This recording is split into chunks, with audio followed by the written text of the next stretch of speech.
first two chapters in our textbook, there are a lot of things that have really stuck out to me that I see in my life and other people's lives every single day.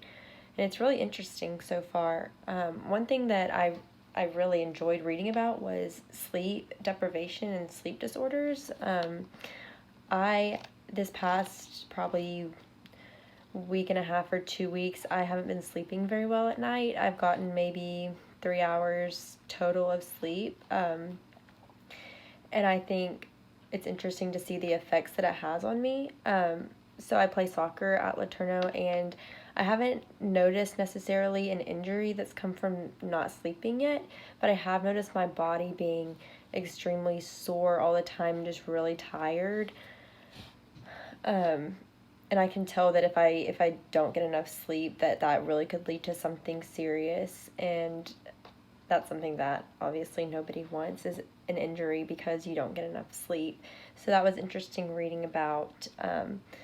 I have a friend, her name is Grace, and she suffered from really bad insomnia in high school, and I could just tell how it affected her mood every single day. She never had any energy or she didn't want to ever do anything. She just wanted to lay around all the time because she never got any sleep.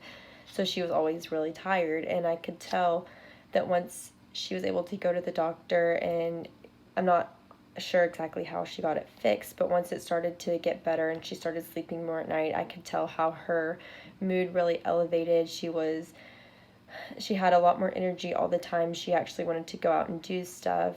And so that was really interesting to just see how just simply getting a good night's sleep can affect so many things throughout the day.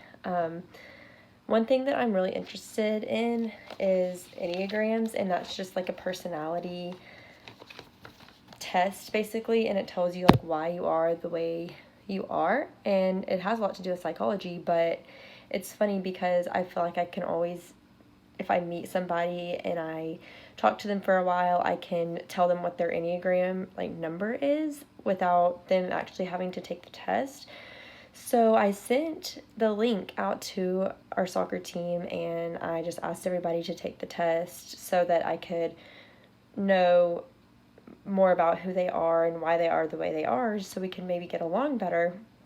And there were a few people who texted me and asked if I knew what their Enneagram was before they told me what it was. And it was interesting because I guessed a number and it ended up not being the right thing.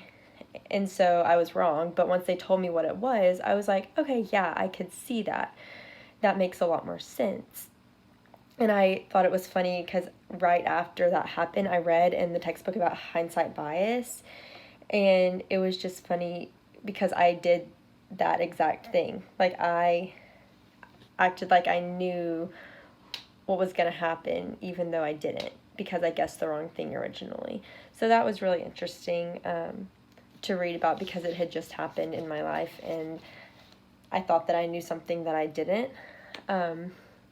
Also, another thing that I see all the time, I am a huge advocate for Advocare, and I really love drinking Spark, and that's just kind of like an energy drink, but it's supposed to be more healthy than, a Red Bull or something like that. And so I see it happen all the time. A lot of people don't believe in energy drinks. They think it's just all in your mind, like the placebo effect, when reading about the double-blind procedure. And I think that that's really funny because my brother is convinced that the Spark, all the energy stuff is all in your mind, and it doesn't actually give you energy. And so, because he doesn't drink them and he's just fine all day, like he doesn't think he needs one, but I am so hooked on them that I think I need a Spark every day to have energy, when in reality, I think it's a lot in my mind. Like, I don't think it's actually helping. I think that it's just really, if I think that I have energy in my mind, then I will throughout the day. So I thought that was really cool to read about, because we have that discussion all the time. I feel like every time I see him, we talk about Spark because I always want one. So that was really interesting. How psychology speaks so much on your love and your happiness and where that comes from, when in reality I believe that all love comes from God and there's no way around that. So it's just going to be interesting to keep reading about it and see if my faith and psychology contradict each other or if they're compatible to each other.